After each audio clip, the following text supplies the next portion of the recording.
حضرت سیدنا شیخ ابو الحسن انطاکی رحمت اللہ تعالی علیہ کے پاس ایک بار بہت سے مہمان آ گئے. اچھا، اب جب مہمان آ گئے تو کھانے میں کچھ روٹیاں کم تھی. یہاں ایک بات اور بھی عرض کرتا چلوں کہ کسی کے یہاں مہمان بنے تو ضرور بنے، لیکن جس نے بلایا ہو، مہمان کو دعوت دی ہو، اسی کو جانا چاہیے. بعض اوقات ایک کے ساتھ بہت سارے لوگ چلے جاتے ہیں اور اس سے میزبان کو ڈیفیکلٹی ہوتی ہے. اچھا، اب لوگ زیادہ پہنچ گئے، کھانا کم تھا، تو حضرت شیخ ابو الحسن انطاکی رحمت اللہ تعالیٰ نے کیا کیا، دسترخوان لگایا اور اس دسترخوان پر روٹیوں کے ٹکڑے کر کر سجا دیے، رکھ دیے. اس زمانے میں تو لائٹ نہیں ہوتی تھی، چراغ ہوتے تھے. آپ نے وہ چراغ اٹھا کر گل کر دیا، اندھیرا کر دیا. آپ کا جو ذہن میں یہ تھا کہ کھانا تھوڑا ہے تو میں ویسے ہی ہاتھ چلاتا رہوں گا، منہ چلاتا رہوں گا، مہمان کھا لیں گے، کسی کو پتہ نہیں چلے گا کہ میں نے کھانا نہیں کھایا. یہ جذبہ تھا ان کا. اچھا، کمال یہ ہوا کہ جب تھوڑی دیر کے بعد ریئلائز ہوا کہ اب کھانا کھا چکے ہوں گے سارے مہمان، چراغ لایا گیا تو جتنا روٹیوں کے ٹکڑے دسترخوان پر رکھے گئے تھے وہ سارے ویسے کے ویسے ہی موجود تھے. یعنی ایچ اینڈ ایوری بڈی، جتنے لوگ تھے سب نے یہ ذہن بنایا کہ کھانا تھوڑا ہے، بندے زیادہ ہیں، میں رک جاتا ہوں میرا بھائی کھا لے، میں ہاتھ روک لیتا ہوں کسی اور کا پیٹ بھر جائے. تو دسترخوان پر ساری کی ساری روٹی کی ٹکڑیاں ویسے ہی پڑی رہی اور دسترخوان ویسے ہی رہا. اے میرے نیچے اسلامی بھائیوں، یہ مائنڈ سیٹ تھا ہمارے بزرگوں کا کہ میں پیچھے رہ جاؤں، بھائی آگے بڑھ جائے، مجھے نہ ملے میرے بھائی کو مل جائے. پیچھے پیچھے اسلامی بھائیوں، اسی کو ایثار کہتے ہیں، یاد رکھیے گا، سیکریفائس. ایثار ہم باتیں تو بہت کرتے ہیں لیکن ایثار ہے کیا؟ حدیث پاک سن لیجئے، نبی پاک علیہ الصلوۃ والسلام کا فرمان ہے، جو شخص کسی چیز کی خواہش رکھتا ہو پھر اس خواہش کو روک کر اپنے اوپر کسی دوسرے کو ترجیح دے تو اللہ عز و جل اسے بخش دیتا ہے. لک ایٹ دا ریوارڈ، انعام کتنا بڑا ہے. آپ کو بھی چاہیے، آپ کے بھائی کو بھی چاہیے، کوئی ایسی چیز ہے. اب آپ اپنی خواہش کو روک لیں، دوسرے کو ترجیح دے دیں کہ اس کو مل جائے، اس کا ثواب اللہ کیا دیتا ہے، اسی بخشش فرما دیتا ہے. اچھا، ایک یہ مائنڈ سیٹ ہے. اور آج کل کا مائنڈ سیٹ کیا ہے، حالانکہ یہ پرانی بات ہے کہ ایک زمانے میں ایک شہر کے اندر دودھ کی قلت ہو، اناؤنس کیا گیا کہ ایک بڑا سا کنواں ہے، سارے شہر کے لوگ آئیں اور ایک ایک پیالہ دودھ کا اس میں ڈال دیں تو یہ کنواں دودھ سے بھر جائے گا، تو جو شہر میں کمی ہے وہ پوری ہو جائے گی. ایک شخص گیا کنویں کے پاس، آرڈر تھا بادشاہ کا، سب نے جانا ہے، تو وہ بھی پہنچ گیا. سوچنے لگا، یار سارے شہر نے دودھ ڈالا ہے، اگر میں ایک گلاس پانی ڈال دوں گا تو اس سے کیا فرق پڑے گا. تو اس نے کیا کیا، اس کنویں میں پانی ڈال دیا. نیت میں فطور تھا، اس نے پانی ڈال دیا. صبح ہوئی، جب اس پردہ ہٹایا گیا اس کنویں کے اوپر سے تو وہ پورا کا پورا کنواں جو تھا وہ پانی سے بھرا ہوا تھا. یعنی ہر شہر کے بندے نے یہی سوچا کہ میرے ایک گلاس پانی سے کیا ہوگا، کسی نے دودھ نہیں ڈالا. ایک یہ مائنڈ سیٹ ہے کہ میں غلط کر رہا ہوں، ایک سے کیا ہو جائے گا. اور ایک وہ مائنڈ سیٹ تھا کہ میں بھوکا رہ گیا تو کیا حرج ہے میرے بھائی کا پیٹ بھر جائے. ایچ اینڈ ایوری بڈی وہاں بھوکا رہا اور یہاں پورے شہر نے پانی کا گلاس ڈال دیا. میں کس طرف کی سوچ رکھتا ہوں کہ میرا بھلا ہو جائے، سامنے والے کا بیڑا غرق ہو جائے، یہ میرا ذہن ہے. یا میرا ذہن یہ ہے کہ سب کا بھلا، سب کی خیر، سب کے بھلے میں اپنی خیر. دوسروں کا جو اچھا سوچتا ہے نا اس کا ہمیشہ اچھا ہوتا ہے، کبھی کسی کو تکلیف نہیں دینی ہے. آج جو میرا بیسک ٹاپک ہے نیچے اسلامی بھائیوں وہ یہ ہے کہ ہماری ذات سے کسی کو تکلیف نہ پہنچے. دیکھیں، حقوق اللہ کی بہت بات ہم کرتے ہیں، بہت اچھی بات، بالکل ٹھیک ہے، نماز پڑھنا ہے، روزہ رکھنا ہے، تلاوت کرنا ہے، عبادت کرنا ہے، زکوٰۃ دینا ہے، حج کرنا ہے، بریلینٹ، بہت اچھی بات. لیکن حقوق اللہ کے ساتھ ساتھ ایک بہت بڑا چیپٹر ہماری لائف میں حقوق العباد کا بھی ہے، اور یہ موسٹ امپورٹنٹ چیپٹر ہے. کیونکہ روایتوں میں آتا ہے، علماء فرماتے ہیں جب کوئی اللہ کے حقوق پامال کرتا ہے نا، نماز نہیں پڑھتا، روزے نہیں رکھتا، گناہ کرتا ہے، اگر مرنے سے پہلے وہ سچی توبہ کر لے، اللہ کی رحمت سے امید ہے اللہ اپنے سارے حق اسے معاف فرما دے گا. لیکن اگر کسی نے کسی مسلمان کا دل دکھایا، کسی کے ساتھ دھوکہ کیا ہے، کسی سے مال دبا لیا ہے، کسی پر ظلم کیا ہے، حقوق العباد اس نے ڈسٹرب کیے لوگوں کے، جب تک بندہ معاف نہیں کرے گا جب تک اللہ بھی معاف نہیں فرماتا۔ ذرا غور کیجئے کہ اس پر کتنی توجہ دینے کی ضرورت ہے۔ ایک بار نبی پاک علیہ الصلوۃ والسلام نے بڑی خوبصورت حدیث پاک، آج ہم کہتے ہیں نا یار بڑا اچھا آدمی ہے، یہ بہت سارا ماڑو ہے، اچھا اپنے بارے میں بھی لوگ کہتے ہیں میں بہت اچھا آدمی ہوں۔ آج میں آپ کو حدیث پاک کے ذریعے سے بتاتا ہوں کہ کون اچھا ہے کون برا ہے۔ نبی پاک علیہ الصلوۃ والسلام نے فرمایا کیا میں تمہیں اچھے اور بروں کی خبر نہ دوں؟ میرے آقا خود فرماتے ہیں اچھے کون ہیں اور برے کون ہیں؟ صحابہ کرام خاموش رہے۔ میرے آقا نے 3 بار سوال کیا۔ ایک شخص نے عرض کی یا رسول اللہ صلی اللہ علیہ وسلم جی ہاں ہمیں اچھوں بھلوں اور بروں کی خبر عطا فرما دیجئے۔ اب غور سے سنیے گا، اب آپ خود چیک کر لیں، جتنے یہاں بیٹھے ہیں جتنے بعد میں چینل پر دیکھیں گے خود غور کر لیں کہ میں اچھا ہوں یا برا ہوں۔ نبی پاک فرماتے ہیں تمہارا بھلا وہ شخص ہے جس سے خیر کی امید کی جائے اور اس کے شر سے امن ہو، یعنی اس سے آپ کو جب کسی شخص سے شر کا خوف نہ ہونا، خیر ہی کی امید ہو، یار اس سے ہمیشہ اچھا ہی ہونا ہے، خیر ہی ملنی ہے، نہ لڑائی کرتا ہے نہ گالیاں دیتا ہے نہ جناب غصہ آئے گا، ہم کہتے ہیں بندہ بڑا اچھا ہے مگر غصہ مت دلانا ورنہ یہ اچھا نہیں رہے گا، پھر تو یہ اچھا نہیں ہے نا، جس سے خیر ہی کی امید ہو اور اس کے شر سے امن ہو۔ نبی پاک فرماتے ہیں اور فرمایا تمہارا برا وہ ہے جس سے خیر کی امید نہ کی جائے اور اس کے شر سے امن نہ ہو۔ اب غور کریں کہ مجھ سے لوگ ڈرتے ہیں، مجھ سے لوگ تکلیف میں ہیں۔ دیکھیں ہم کبھی کبھی کہتے ہیں میری بڑی عزت کرتے ہیں لوگ، ایک عزت ہوتی ہے خوف سے، عزت نہیں کریں گے تو پھر اور ذلیل کر دے گا۔ نوکر جو ہمارے ہوتے ہیں امپلائیز ہوتے ہیں وہ کیوں عزت کرتے ہیں؟ بھائی نوکری کر رہے ہیں، ہمیں زیادہ عزت نہیں کریں گے تو سیلری نہیں ملے گی، بونس نہیں ملے گا، لیکن ہمارے جانے کے بعد کیا وہ ہماری عزت پیچھے سے کر رہے ہوتے ہیں؟ عزت وہ ہے جو آپ کے پیچھے بھی کی جائے۔ آپ کے سامنے اگر کوئی عزت کر رہا ہے تو ہو سکتا ہے وہ خوف سے کر رہا ہو۔ وقار عزت اس چیز کا نام ہے کہ ہم اس کے سامنے ہو نہ ہو، بندہ پیچھے سے بھی دل میں عزت رکھے کہ بڑا اچھا آدمی۔ اب اپنے بارے میں مجھے اور آپ کو غور کرنا ہے کہ مجھ سے خیر کی امید کی جاتی ہے یا شر کی امید کی جاتی ہے۔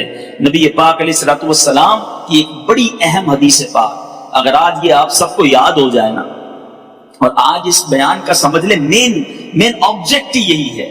سرکار دو عالم صلی اللہ علیہ وسلم نے فرمایا من آذا مسلمن فقط آذانی ومن آذانی فقط آذ اللہ۔ مختصر حدیث لیکن کمال بات فرما دی میرے آقا، فرمایا جس نے کسی مسلمان کو تکلیف دی اس نے مجھے تکلیف دی، اور جس نے مجھے تکلیف دی اس نے اللہ کو تکلیف دی۔ اب غور کر لیجیے، اچھا ہم کیا کرتے؟ ہم اپنوں کو تکلیف نہیں دے رہے ہوتے، جو ہمارے اسٹیٹس کا ہوتا ہے ہمارا رشتہ دار ہوتا ہے ان کا تو خیال رکھ لیتے ہیں، مگر عام مسلمانوں کے ساتھ ہمارا رویہ ایسا ہے، ہمارے غریب رشتہ داروں کے ساتھ، ہمارے امپلائیز کے ساتھ جس کو ہم نہیں جانتے، بالکل نہیں جانتے، روڈ پہ مل گیا، تھوڑی سی ٹکر لگ گئی، تھوڑا سا ہاتھ لگ گیا، تھوڑا سا بھیڑ میں آ گیا، ہمارے آگے کسی نے گاڑی بڑھا دی، اب ہمارا ایٹیٹیوڈ کیا ہے؟ اس وقت ہم تکلیف دیتے ہیں یا اگنور کر دیتے ہیں کہ کوئی بات نہیں مسلمان ہے۔ پورا مطلقاً نبی پاک نے فرمایا جس نے کسی مسلمان کو تکلیف دی، پھر اب غور کر لیجیے ہم نے کسی مسلمان کو تکلیف نہیں دینی ہے، کیونکہ آگے یہ بات کدھر جا رہی ہے؟ مجھے تکلیف دی، میرے آقا فرماتے جس نے مجھے تکلیف دی اس نے اللہ کو تکلیف دی۔ ہم اس دنیا میں تکلیف پہنچانے نہیں آئے۔ اگر آج کسی پر ظلم کرتے ہوئے، کسی کو ناراض کرتے ہوئے، کسی کا دل توڑتے ہوئے آپ آگے جا رہے ہیں، ٹھیک ہے دنیا میں کوئی کچھ نہیں کہہ سکتا، مگر آئیے میں آپ کو ایک اور روایت سناتا ہوں کہ قیامت کے دن کیا کچھ ہو سکتا ہے۔ میرے بیچ اسلامی بھائی، ایک بار نبی پاک علیہ السلام نے فرمایا کیا تم جانتے ہو مفلس کون ہے؟ آج اگر میں آپ سے بھی سوال کر لوں کہ مفلس کون ہے، آپ کہیں گے جس کے پاس گھر نہیں ہے، جس کے پاس گاڑی نہیں ہے، جس کے پاس پیسے نہیں ہے وہ مفلس ہے۔ صحابہ کرام علیہ رضوان نے بھی کچھ ایسا ہی جواب دیا کہ جس کے پاس درہم و دینار سامان نہیں ہوگا وہ مفلس ہے۔ میرے آقا علیہ السلام نے فرمایا نہیں، سنو حدیث کا خلاصہ ہے، میری امت میں مفلس وہ ہے جو قیامت کے دن نماز، روزے اور زکوٰۃ لے کر آئے۔ نماز بھی پڑھی ہوگی، بہت سارے میرے بھائی یہاں بیٹھے ہیں جو ماشاءاللہ نمازی ہیں، میں کئیوں کو جانتا ہوں، روزے بھی پورے رکھ رہے ہوں گے، زکوٰۃ بھی دے رہے ہیں، کئی حج اور کئی عمرے بھی آپ نے کیے ہوں گے۔ سنو، آقا ڈیفائن کر رہے ہیں کہ مفلس وہ ہے جو قیامت کے دن روزے بھی لے کر آئے گا، نماز بھی لے کر آئے گا، زکات بھی لے کر آئے گا، پھر مفلس کیوں ہے بھائی؟ سنیے، مگر حال یہ ہوگا کہ کسی کو گالی دی ہوگی، کسی پر تہمت لگائی، اس کا مال کھایا، اس کا خون بہایا، اسے مارا، اس کی اب کیا ہوگا؟ اب اس کی نیکیوں میں سے مظلوم کو نیکیاں دینی جائیں گی، اور پھر کچھ اس مظلوم کو، پھر اس مظلوم کو، پھر جس کے ذمے جو حقوق تھے جب یہ دیتا جائے گا نیکیاں ختم ہو جائیں گی، مظلوم زیادہ ہوں گے، تو اب مظلوموں کے گناہ اس کے سر پر ڈالے جائیں گے اور پھر اس شخص کو آگ میں پھینک دیا جائے گا۔ یعنی اس کے اپنے گناہ نہیں ہوں گے، بظاہر اس کے پاس نیکیاں ہوں گی، لیکن چونکہ اس نے دل آزاریاں، ظلم اور لوگوں کے حقوق تلف کیے ہوں گے، قیامت کے دن یہ سب دینا پڑ جائے گا۔ میٹھے میٹھے اسلامی بھائیوں، خدا را اس بات کو ریئلائز کیجیے۔ اچھا، اب میں چند ایگزامپلز دوں گا، کیونکہ جب بیان اس طرح کرتا ہوں تو بعض اوقات ذہن میں خیال آتا ہے یار یہ بات تو بالکل ٹھیک کر رہے ہیں، کسی کو تکلیف نہیں دینی چاہیے، لیکن میں تو کسی کو تکلیف نہیں دیتا۔ ہم بعض اوقات یہ سمجھ رہے ہوتے کہ میں تو کسی کو تکلیف نہیں دیتا، میں تو بڑا اچھا انسان ہوں۔ تو اب میں چند ایگزامپلز اپنے بیان میں دوں گا، آپ غور سے سنیں گے کہ کیا کہیں اس انداز سے تو میں تکلیف نہیں دیتا۔ یاد رکھیے، ہمارے معاشرے میں کسی کو گھور کر دیکھا جانا، غصے سے دیکھا جانا، یہ کوئی نارمل سی بات لگتی ہے کہ ٹھیک ہے تو نارمل ہے۔ سنیے، نبی پاک علیہ الصلوۃ والسلام نے فرمایا، جو اپنے بھائی کی طرف ڈرانے والی نظروں سے گھورے، اللہ تعالیٰ اسے قیامت کے دن ڈرائے گا۔ آج گھورتے ہیں، آج یعنی آنکھوں سے بھی تکلیف نہیں پہنچانی، ہاتھ تو بڑی دور کی بات ہے، زبان تو دور کی بات ہے، کسی کو اس نظروں سے نہ دیکھو جس سے وہ سہم جائے، جس سے وہ ڈر جائے، جس سے وہ خوف زدہ ہو جائے۔ پھر آقا علیہ الصلوۃ والسلام نے ایک جگہ پر ارشاد فرمایا، مسلمان کے لیے جائز نہیں کہ دوسرے مسلمان کی طرف آنکھ سے اس طرح اشارہ کرے جس سے اسے تکلیف پہنچے۔ اب اسی سے ریئلائز کر لیجئے، جب آنکھ سے تکلیف پہنچانا جائز نہیں ہے تو ہاتھ سے تکلیف پہنچانا، زبان سے تکلیف پہنچانا، یہ کتنا برا ہوگا۔ اچھا، اب گھورنا نہیں ہے، ایک اور بڑا عجیب و غریب انداز، ہم کسی کے گھر مہمان جاتے ہیں، وہاں جا کے تکلیف کا باعث بن جاتے ہیں۔ کیوں؟ مثال کے طور پہ کسی کے گھر گئے، بہت اچھی بات ہے، جانا چاہیے، اگر میزبان بلاتا ہے تو جانا چاہیے، لیکن زبردستی کا مہمان نہیں بننا چاہیے۔ تکلیف کیا ہوتی ہے؟ کسی کے گھر بغیر بتائے چلے گئے، پہلے بتانا چاہیے۔ اب آپ پہنچے، پہلے سے اس کے گھر پہ کوئی مہمان ہے، یا وہ خود بیچارہ کسی اور کام میں مصروف ہے، اب مروت میں منع تو نہیں کرے گا، آئیے آئیے گھر میں آئیے۔ کبھی کبھی ہوتا بھی ہے، گھر میں جاتے پہلے سے کچھ لوگ بیٹھے ہوتے ہیں، اچھا اس کے گھر میں کچھ انتظام نہیں ہے، وہ اپنی کسی مصروفیت میں اس کو کہیں باہر جانا ہے، آپ گئے مہمان بن کر، مگر اس کے لیے تکلیف کا باعث بنے۔ اچھا یہ تو ہو گیا، چلے آپ یہ کیا۔ اچھا مہمان نے بعض اوقات ہم کہتے ہیں نہیں یار میں ایسا نہیں کرتا، میں بغیر بلائے تو نہیں جاتا، بلاتے تبھی جاتا ہوں، لیکن جا کر کیا کرتے ہیں؟ کسی کے گھر میں گئے، یار اتنا بڑا تمہارا کاروبار ہے، ابھی تک اسی کالونی میں رہتے، ابھی تک 500 گز کی بنگلے میں، ابھی تک بڑا گھر نہیں لیا تم نے؟ اچھا یار یہ ڈرائنگ روم کیسا بنایا ہے، یہ تو یہاں نہیں وہاں ہونا چاہیے تھا، یار کلر اسکیم تو دیکھ لیتے، یار یہ کون سا کلر کروا لیا تم نے، یہ صوفے اب پچھلی بار آیا تھا جب بھی وہی تھے، آج بھی وہی ہے۔ اور بندہ بولے یار میں نے مہمان بلایا، انسپیکٹر بلایا، گھر میں جاتے ہی گھر کی خامیاں نکالنا شروع۔ اچھا کھانا لگ گیا تو کھانا لگتے ہی کھانے میں کیڑے نکالنا شروع، یار میں تو چکن کھاتا ہی نہیں ہوں، میں تو آج کل چاول نہیں کھا رہا۔ اب بندہ بولے یار پہلے بتا دیتے حضرت آپ کیا نہیں کھاتے، کیا کھاتے، لسٹ بھجوا دیتے، میں وہی بنا لیتا۔ یہ سب تکلیف کا باعث چیزیں ہیں۔ مہمان کے لیے یہ اصول لکھا کتابوں میں کہ جب کسی کے گھر جائے تو جہاں وہ بٹھائے وہاں بیٹھ جائے، جو کھانا پیش کرے وہ کھا لے، نہیں سمجھ آتا نہ کھائے۔ سرکار دو عالم صلی اللہ علیہ وسلم کا بھی یہ طریقہ تھا کہ آپ کے سامنے جب کھانا لگایا جاتا، کھانے میں کبھی عیب نہیں نکالتے تھے، بلکہ پسند آتا تو تناول فرماتے، نہ پسند آتا تو ہاتھ روک لیتے کہ میں اپنی بیوی سے معافی مانگوں، اپنے بچوں سے معافی مانگوں۔ سنیے میٹھے اسلامی بھائیوں، میری اور آپ کی کیا حیثیت ہے؟ کونین کے والی صلی اللہ تعالی علیہ وسلم ایک بار نہیں، آپ کی سیرت اٹھا کر دیکھو، کئی بار اعلان فرمایا اگر کسی کا مجھ پر کوئی حق آتا ہے تو مجھ سے لے لو، اگر آپ ایسے کسی کا میں نے اگر دل دکھایا ہے تو آ کر مجھ سے بدلہ لے لو. ایک بار نبی پاک علیہ الصلوۃ والسلام صفے درست کر رہے ہیں, صحابہ کرام موجود ہیں, آپ نے اپنی ڈنڈی سے اپنی عصا مبارک سے کسی صحابی کو تھوڑا سا پیچھے کیا, صف درست نہیں تھی. نبی پاک نے جب اعلان کیا کہ تم میں سے کسی کا حق آتا ہے تو مجھ سے لے لو, وہ صحابی کھڑے ہو گئے, کہتے یا رسول اللہ میں نے آپ سے بدلہ لینا ہے. آپ نے میرے پیٹ میں چھڑی ماری تھی, میرے پیٹ میں اپنی ڈنڈی سے اپنے عصا سے مجھے پیچھے کیا تھا, مجھے تکلیف ہوئی. صحابہ لرز گئے, یہ کیا کہہ رہے ہیں, نبی پاک سے بدلہ لیں گے؟ پیارے آقا علیہ السلام نے فرمایا آ جاؤ مجھ سے بدلہ لے لو. نبی پاک کے قریب پہنچے, کہ حضور جب آپ نے اپنا عصا میرے پیٹ پہ لگایا تھا نا, میرا پیٹ ننگا تھا, میرے پیٹ پہ کرتا نہیں تھا, آپ نے اس وقت کرتا پہنا ہوا ہے, آپ بھی کرتا اوپر کیجئے.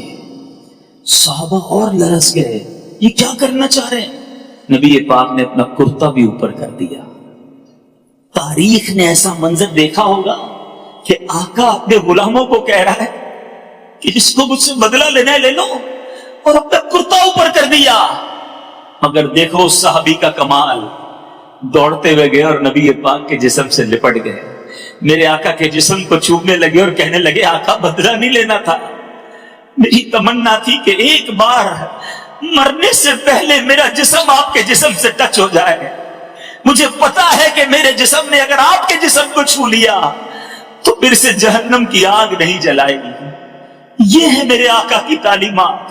معافی مانگتے تھے یار, میرے آقا اپنے غلاموں سے کہتے تھے مجھ سے بدلہ لے لو, اور میں ہوں کہ آج جس کا جو چاہے بیڑا غرق کر دوں. میرا ملازم ہے نا, کیا کر سکے گا میرا؟ ذرا سی غلطی کی منہ سے گالیاں نکلتی ہیں, ذرا سی غلطی کی اس کو کہتا جا نوکری سے تو فارغ ہے. ارے ٹھیک ہے آج آپ کا کوئی نہیں بگاڑ سکتا, مگر میرے آقا کا یہ فرمان یاد رکھنا, من آذا مسلمن فقط آذانی ومن آذانی فقط آذ اللہ, کہ جس نے کسی مسلمان کو تکلیف دی اس نے مجھے تکلیف دی, اور جس نے مجھے تکلیف دی اس نے اللہ کو تکلیف دی. تو ہے میرے میٹھے اسلامی بھائیوں, بات چلی ہے کھانے پر عیب نکالنے کی, نہ نکالا کرو عیب, نہ لڑا کرو اپنے گھر والوں سے, صبر کر لیا کرو.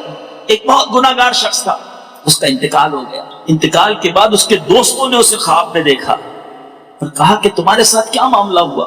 کہنے لگا اللہ تعالیٰ نے میری مغفرت فرما دی. لوگ بڑے حیران ہوئے, تو بڑا گناہگار, تیری مغفرت کیسے ہو گئی؟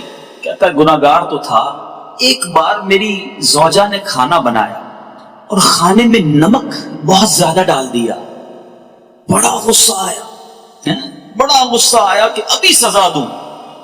ہو سکتا ہے یہاں بھی ایسے کوئی شیر ببر بیٹھے ہوں گے کہ جیسے ہی کھانے میں کوئی گڑبڑ ہوتی ہوگی تو ہاتھ بھی اٹھا دیتے ہوں گے, پلیٹ بھی پھینک دیتے ہوں گے. کہتے ہیں میرا بھی بڑا غصہ ہے کہ بدلہ لے لوں, مگر دل ہی دل میں سوچا کہ آج میری بیوی نے ایک غلطی کی ہے, میں چلا بدلہ لینے.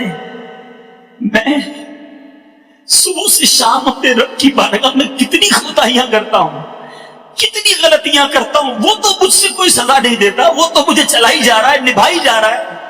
کہتا کچھ نہیں کہا, سنیے گا, زبان سے کچھ نہیں کہا, بس میں نے صبر کر لیا اور کھانا کھا لیا, اگنور کر دیا, دیٹس اٹ.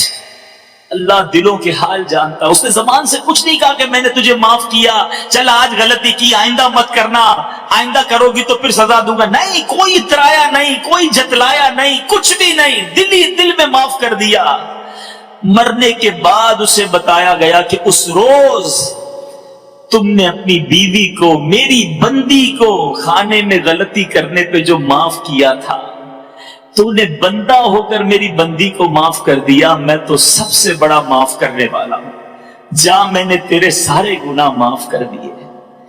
یہ ہے معافی کی فضیلت, یہ ہے صبر اور یہ ہے نرمی. ہم تکلیف دینے نہیں آئے دنیا میں, خدا را یہ بہت تھوڑی سی لائف ہے, سمجھو میری بات کو. تھوڑے دنوں میں ہم سب نے دنیا سے چلے جانا ہے. جتنا جینا ہے نا خوشیاں بکھیر کے جیے, پیس اور لو اور محبت دے کر جیو. کیوں تکلیفیں دیتے ہیں؟ کچھ لوگ ہوتے ہیں, آپ کو بھی پتا ہے, آپ بھی جانتے ہیں, میں بھی جانتا ہوں, کہ جن سے ملنے کو جی نہیں چاہتا ہے. بندہ کیا یار ملیں گے نا تو کوئی تنظیم کرنا ہے انہوں نے, کانٹے لگے ہوتے ہیں, ایسا لگا کچھ شخصیات میں کانٹے لگے, ہاتھ ملاؤ تو کانٹا چبو دیتے ہیں. بندہ بولے نہ ہی ملتا تو اچھا تھا یار. ایسے لوگوں کا بندہ فون بھی نہیں اٹھاتا. جب فون اٹھاؤں گا تو جناب کم از کم آدھا گھنٹہ انہوں نے بات کرنی ہے اور دنیا بھر کی پچات کرنی ہے. ایسے نہ بنو. لوگوں کے لیے کمفرٹ زون رکھیں. آپ ایسے بن جائیں کہ لوگ آپ سے بات کرنے میں خوش ہوں, آپ کے قریب آنے میں ان کو مزہ آئے. اچھا بہت سارے انداز ہیں, چونکہ وقت تھوڑا ہے ورنہ بہت ساری ایسی مثالیں ہیں کہ ہم کہاں کہاں لوگوں کو تکلیف دیتے ہیں. پڑوسی, ہم سمجھتے پڑوسی ہے تو ٹھیک ہے, وہ اپنے گھر میں رہتا ہے, میں اپنے گھر میں رہتا ہوں, لیکن پڑوسی کے حقوق کتنے. سرکار دو عالم صلی اللہ تعالی علیہ وسلم نے فرمایا اللہ کی قسم وہ ایمان والا نہیں, اللہ کی قسم وہ مومن نہیں ہو سکتا. سنیے گا, صحابہ نے عرض کی رسول اللہ صلی اللہ علیہ وسلم وہ کون ہے؟ آپ فرمانے اللہ کی قسم وہ مومن نہیں ہو سکتا. میرے آقا علیہ الصلوۃ والسلام نے فرمایا جس کی برائیوں سے اس کا پڑوسی محفوظ نہ رہے وہ مومن ہی نہیں ہو سکتا. ہم کہتے ہیں بھائی میرا گھر ہے, اس کا گھر ہے. بچہ ان کا غلطی کر جائے ہم نے آستین چڑھا کے لڑائی کرنی شروع کر دینی ہے. اچھا پڑوسیوں کو تکلیف کیسے دیتے ہیں؟ اپنا گھر دھویا, اب اس کے گھر کے آگے پانی پڑا ہوا ہے, اپنے گھر کا کچرا ادھر جا کے رکھ دیا, رات دیر سے, اب یہ بلڈنگوں میں جو رہتے ہیں بالخصوص, اب اوپر والا جناب رات کو ہی کاریگری کر رہا ہے, اپنے سارے فرنیچر کو رات کو ہی سیٹ کرنا ہے, نیچے والوں کی نیند برباد ہوتی ہے تو ہو جائے, ڈرل مشین سے سوراخ کر رہے ہوتے ہیں. تو خدا را سوچئے کہ آپ جاگ رہے ہیں, ساری بلڈنگ نہیں جاگ رہی ہے. اب آپ اپنے جو بنگلوں میں رہتے ہیں وہ اپنے پڑوسیوں کے بارے میں سوچ لیں کہ میں کہاں کسی کے لیے تکلیف کا باعث تو نہیں بنتا. اچھا آپ کو کوئی تکلیف دے رہا ہے تو آپ نے کیا کرنا ہے؟ آپ نے صبر کرنا ہے. مجھے ایک بڑا پیارا واقعہ یاد آ گیا. ہمارے اسلاف کیسے تھے. سیدنا مالک بن دینار رضی اللہ تعالیٰ عنہ, آپ کا ایک پڑوسی یہودی تھا, آپ اللہ کے بڑے نیک بندے تھے, اس کو بڑی آپ سے جو ہے نا کس کو جیلسی تھی کہ یار یہ مسلمان اتنا بڑا عالم دین میرے برابر میں رہتا ہے. وہ ڈیلیبریٹلی جان بوجھ کر اپنے گھر کی گندگی پرنالے کے ذریعے روزانہ آپ کے گھر میں پھینکتا. گندگی پرنالا سمجھ گئے نا آپ, جو بارش کے لیے ہوتا ہے, تو روز گندگی پھینکتا. سیدنا مالک بن دینار روز اسے پانی ڈال کے صاف کر لیتے. ایک دن, 2 دن, 4 دن, اس نے کبھی تو لڑائی کریں گے, کبھی تو جھگڑا ہوگا, کئی دن گزر گئے. اس نے آ کے دروازہ کھٹکھٹایا, کہا میں روز گندگی بھیجتا ہوں, آپ کو تکلیف نہیں ہوتی؟ کہتے ہیں تکلیف تو بڑی ہوتی ہے. آپ کو غصہ نہیں آتا؟ تو میں نے نبی پاک علیہ الصلوۃ والسلام کا فرمان سنا ہے کہ غصہ پینے والے اللہ کو محبوب ہیں, میرے اللہ کو معاف کرنے والے پسند ہیں. میں پانی ڈال کے دھو دیتا ہوں اور صبر کر لیتا ہوں. وہ کہتا ہے حضرت اب بعد میں گھر کی گندگی صاف کیجئے گا, میرے دل کی گندگی کو صاف کیجئے, کلمہ پڑھ کر مسلمان ہو گیا. ہمارے اسلاف وہ تھے جن کے پڑوسی غیر مسلم ہوتے تو اچھے اخلاق کی وجہ سے مسلمان ہو جاتے. ہمارا اخلاق یہ ہے کہ ہمارے مسلمان پڑوسی ہماری وجہ سے پریشان ہیں. آپ خود بتاؤ, میرا اور آپ کا کوئی غیر مسلم پڑوسی ہو, کیا ہمارے ایٹیٹیوڈ کو دیکھ کر وہ مسلمان ہوگا کہ یار اتنے اچھے ہوتے مسلمان؟ وہ تو شاید یہ کہے گا یار مسلمان ایسے ہوتے, اسلام ایسا مذہب ہے. خود سوچئے. یہ میں آپ کو وہ تمام چیزوں کو شارٹلی ہائی لائٹ کرتا جا رہا ہوں کہ ہم کدھر غلطیاں کر جائیں. والا مذاق آپ نہیں کر سکتے. قیامت کے دن مذاق اڑانے والوں کے لیے جنت کا دروازہ کھولا جائے گا, اسے بلایا جائے گا, آؤ قریب آؤ. جب وہ آئے گا تو دروازہ بند کر دیا جائے گا.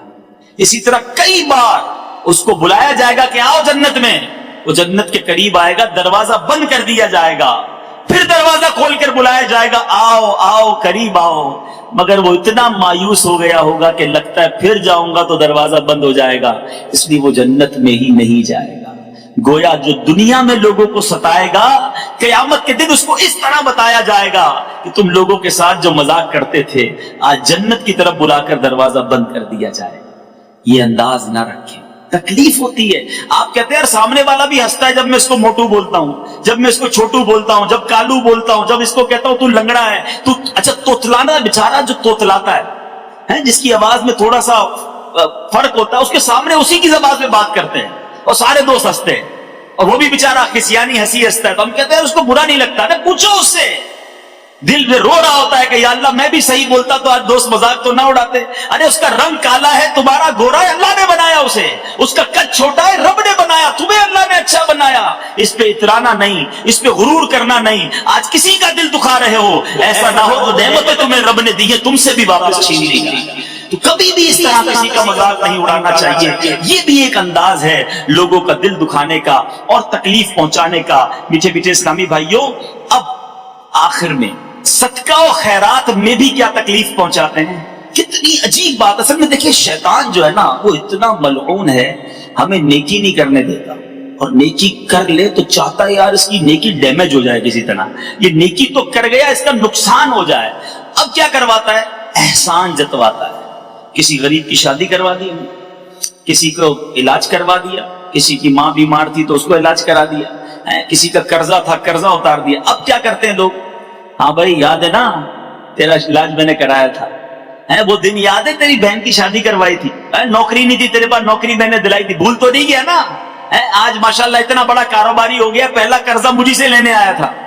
اب وہ بندہ شرم سے پانی پانی ہو جائے کہ یار کاش اس سے نہ ہی لیتا تو اچھا تھا, یہ جب دیکھو ملتا ہے مجھے ذلیل کرتا ہے. میٹھے اسلامی بھائیو, قرآن کہتا ہے, میں نہیں کہہ رہا, قرآن پاک میں اللہ تبارک و تعالیٰ نے کیا خوبصورت ہماری تربیت فرمائی. قرآن کہتا ہے اپنے صدقے باطل نہ کر دو, احسان رکھ کر اور ایذا دے کر. جو جتاتا ہے نا اپنا احسان, اس کا صدقہ بھی باطل ہو جاتا ہے. آپ صدقہ دے, اللہ کے لیے دے رہے ہیں, جتلانا کس چیز کا. اچھا اب آپ کہیں گے, دیکھیں میں دوبارہ کہتا نا, میں کچھ مثالیں دوں گا. اب آپ کہیں گے یار میں تو ایسا نہیں کرتا, نہیں جتاتا. اچھا ٹھیک ہے, آپ جتاتے نہیں, لیکن بیک آف دا مائنڈ کیا ہوتا ہے کہ یار میں نے اس کے پیسے دیے نا, اس کو اس کی مدد کی ہے, اب یہ میرا ہر وقت مجھے سلام دعا کرتا رہے گا, میری خدمت کرے گا, میری بڑی عزت کرے گا, جدھر جاؤں گا کھڑا ہو جائے گا, کیونکہ میں نے سپورٹ کیا ہے. یہاں تک ہمارا مائنڈ سیٹ ہوتا ہے, کسی کو عمرے پہ بھیج دیں, کسی کو حج پہ بھیجیں, کیا بولتے ہیں بھائی ہر چکر میں میرے لیے دعا کرنا, میں نے دیے نا پیسے. اس کو کہتے ہیں یہ نہیں میں نے دیے پیسے, دیکھ بھولنا نہیں. اب وہ بھی کہتا ہاں بھائی آپ کے تو نام پہ عمرہ بھی کروں گا, آپ کے نام پہ طواف بھی کروں گا, آپ کو کدھر سے بھولوں گا. اور ہم بھی شاید فون کر کے پوچھتے ہوں ہاں بھائی کتنی دعائیں کی میرے لیے. اب بیک آف دا مائنڈ سوچیں کہ یہ صدقے کا بدلہ تو نہیں. اچھا پھر ہمارا یہ بھی ذہن ہوتا ہے کہ جس کی مدد کی ہے نا آفس میں, کسی ملازم کی مدد کر دی, گھر دلا دیا, اب تو یہ سب سے زیادہ میری عزت کرے گا. یار یہ کہیں صدقے کا بدلہ تو نہیں, صدقے کا بدلہ تو مجھے اللہ سے لینا تھا.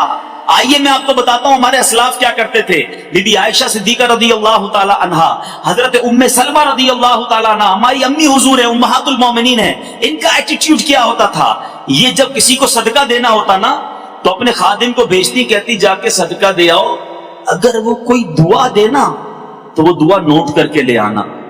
وہ مثال کے طور پہ آ کر بتاتا کہ بی بی جان انہوں نے آپ کو 4 یہ والی دعائیں دی ہیں, تو آپ ہاتھ اٹھاتی اور وہی 4 دعائیں اس کے لیے کرتی, اس فقیر کے لیے, اور فرماتی دعا کے بدلے دعا ہو گئی, صدقے کا ثواب اللہ سے لیں گے. وہ دعا بھی نہیں چاہتی تھی کہ ہم کسی کو مدد کریں تو یہ دعا کریں. ہم کیا کہتے ہیں, یار بابا میرے لیے ذرا خاص دعا کرنا, میرا کام اٹکا ہوا ہے. اٹ مینز کہ میں نے جو دیا ہے مجھے اس کے بدلے تم سے کچھ چاہیے. ایک تو احسان جتانا وہ تو بہت ہی برا, وہ تو باطل کر دیتا ہے, مگر پیوریفیکیشن یہ ہے, صدقے کا کمال یہ ہے کہ آپ کسی کو صدقہ دیں, کسی کی مدد کریں, اس کے بعد یہ امید نہ رکھیں کہ اس سے مجھے کچھ ملے گا. ارے میں نے دیا رب کے لیے ہے, میں رب سے اس کا انعام چاہتا ہوں. میٹھے اسلامی بھائیو, اس کا اصل کانسیپٹ پتہ ہے کیا, غلطی کیوں کر جاتے ہیں ہم. اصل میں ہم یہ سمجھتے ہیں کہ میں نے زکات دی ہے, میں نے صدقہ دیا ہے تو یہ میرا احسان ہے, جبھی تو آپ اس سے کچھ بیک چاہتے ہیں نا, اس کا کچھ بدلہ چاہتے ہیں. یہ غلطی ہے. علماء کہتے ہیں, امام غزالی کمال بات لکھتے ہیں, احیاء العلوم میں آپ لکھتے ہیں, صدقہ دینے والے کا احسان نہیں ہے, یہ صدقہ لینے والے کا, زکات لینے والے کا تم پر احسان ہے کہ تمہارا میل لے گیا, تمہارا برڈن دور کر گیا, تمہیں ایک فریضے کی ادائیگی میں اس نے مدد کی ہے. ہونا تو یہ چاہیے کہ میں صدقہ دوں, خیرات دوں, اور اس کا شکریہ بھی ادا کروں کہ بڑی مہربانی ہے, مجھ سے میرا فریضہ آپ نے ادا کر دیا.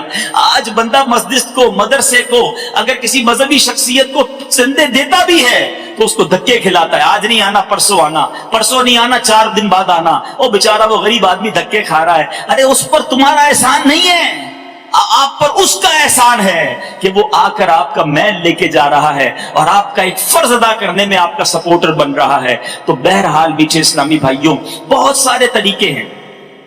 ایک اور طریقہ بتا دوں آخر میں کہ اب ایک اور غلطی کیا کرتے ہیں، کسی کا خط پڑھنا. میرے آقا علیہ الصلوۃ والسلام نے فرمایا، حدیث کا خلاصہ ہے، جس نے کسی کا خط بلا اجازت پڑھا اس نے جہنم میں دیکھا، آگ میں دیکھا. اچھا خطوں کا تو زمانہ نہیں ہے، مگر موبائل فون تو ہے نا آج کل.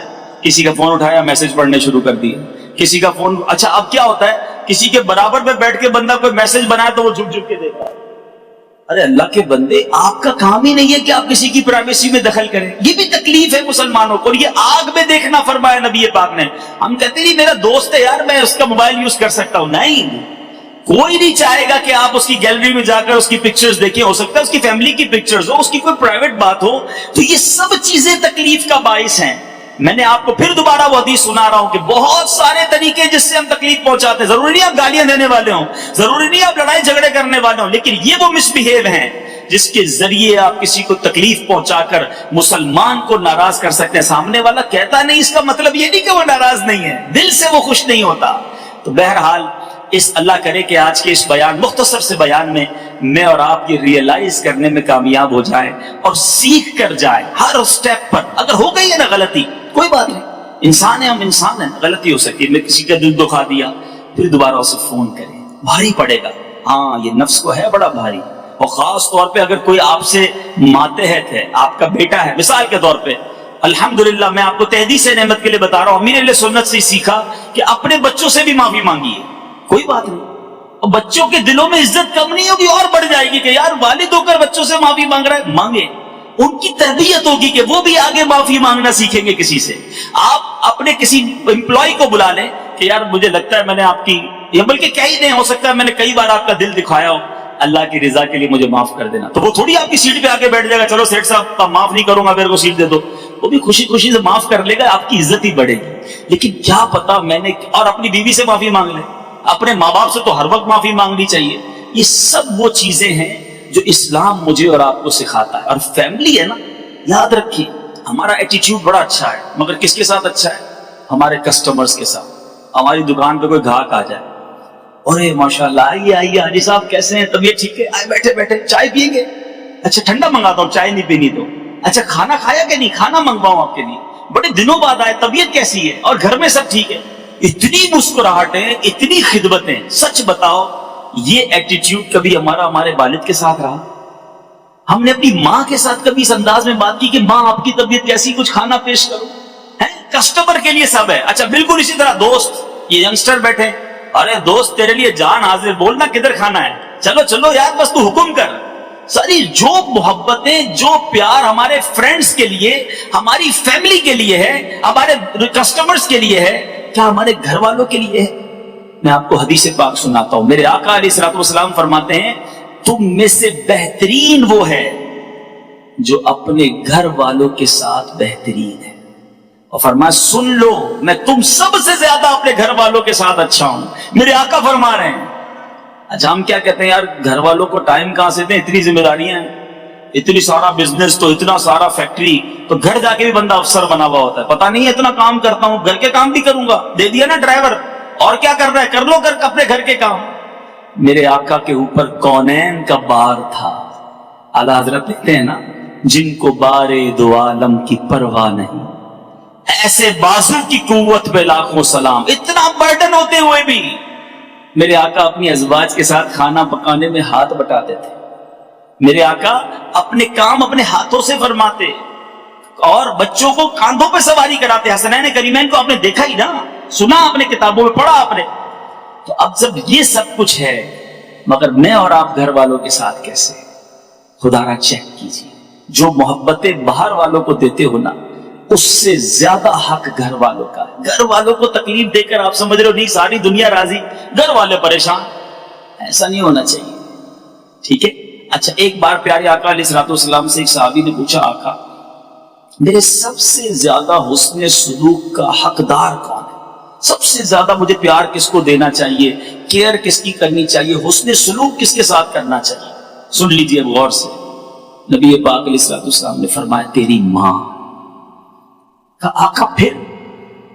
فرمایا تیری ماں. کہا یا رسول اللہ صلی اللہ علیہ وسلم پھر تھرڈ؟ فرمایا تیری ماں. آقا پھر؟ فرمایا تیرا والد، پھر قریبی رشتے دار. یہ کیٹیگری ہے.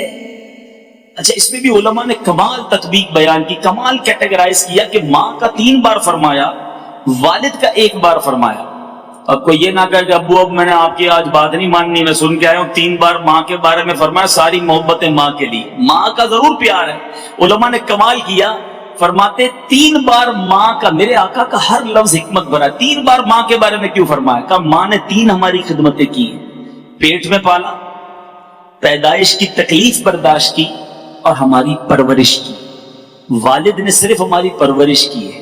ٹھیک ہے، تو فرمایا 3 بار جو ماں کا فرمایا نا، تو خدمت ٹھیک ہے ماں کی زیادہ کرے، اور ادب والد کا زیادہ کرے. اور اس کی بھی وجہ بیان کی کہ والد کا ادب اس لیے زیادہ ہے کہ وہ تمہاری ماں کا بھی شوہر ہے، تمہاری ماں کا بھی آقا ہے، اس لیے ادب میں والد کا خیال زیادہ رکھو، خدمت ماں کی زیادہ کرنی ہے. تو بہرحال سمجھانا یہ مقصود ہے کہ فیملی کے ساتھ ہم کیسے ہیں. ابھی ہم سارے گھر جائیں گے، ایک ٹیسٹ چھوٹا سا، پہلے بھی میں نے اس طرح کے بیانات میں عرض کیا ہے کہ گھر جائیں تو گھر جا کر ایک ٹیسٹ کیجئے گا کہ جب میں گھر میں داخل ہوتا ہوں تو گھر والوں کی خوشی میں، ریلیکسیشن میں، کمفرٹ میں اضافہ ہوتا ہے. کیا میرے گھر میں جاتے ہی ٹینشن ہو جاتی ہے، ہر بندہ ٹینس میں آ جاتا ہے، جلدی کرو، جلدی کھانا لگاؤ ورنہ خیر نہیں ہے، ارے کپڑے استری کیے نہیں کیے ورنہ تو گئے. اچھا بچے بھی کہتے جلدی سو جاؤ ابو آ گئے. ابو ہے یا انسپیکٹر ہے کہ گھر والے ساری ٹینشن میں آ گئے؟ ہونا تو یہ چاہیے تھا کہ ہم گھر میں جاتے تو سب کی مسکراہٹیں بڑھ جاتی. ماشاءاللہ بچے کہتے ہمارے ابو آ گئے، ماں کہتی میرا بیٹا آ گیا، بہن کہتی میرا بھائی آ گیا، قریب آ کے بیٹھ جاتے، ہمیں دیکھ کے دور ہو جاتے ہیں، دروازے بند ہو جاتے ہیں، سارے روم لاک. ارے گھر میں گیا سناٹا. تو خود سوچے میں کیسا آدمی ہوں.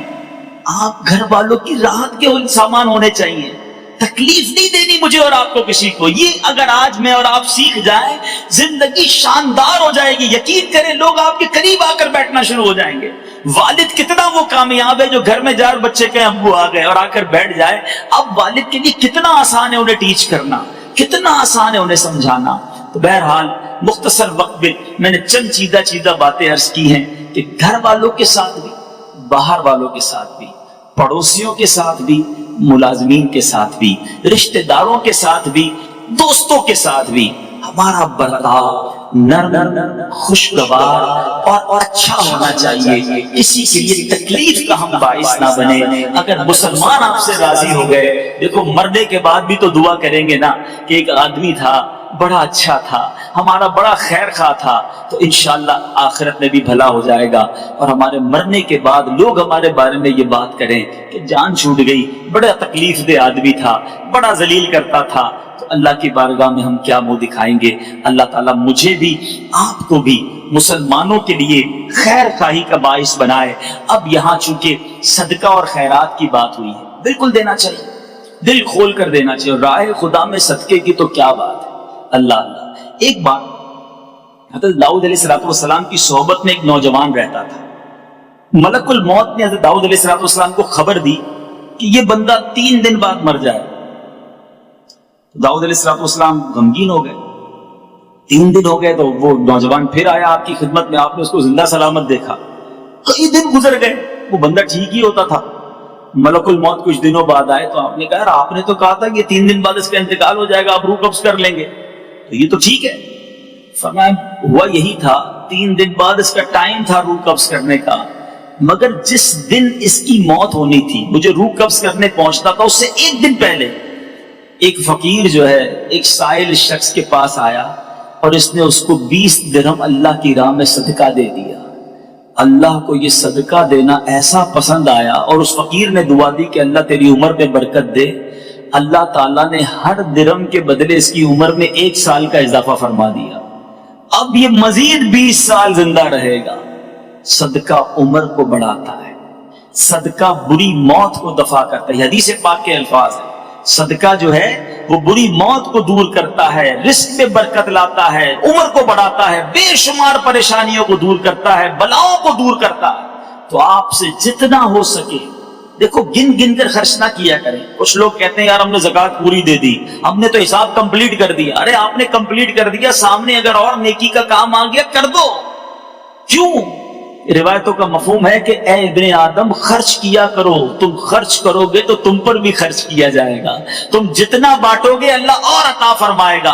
اب دیکھو قرآن پاک میں اللہ تعالیٰ نے صدقہ دینے والوں کو, زکوٰۃ دینے والوں کو کیا پیارے انداز میں سمجھایا.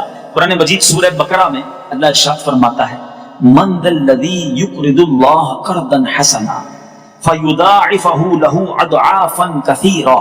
ترجمہ کنز ایمان, ہے کوئی جو اللہ کو قرض حسن دے تو اللہ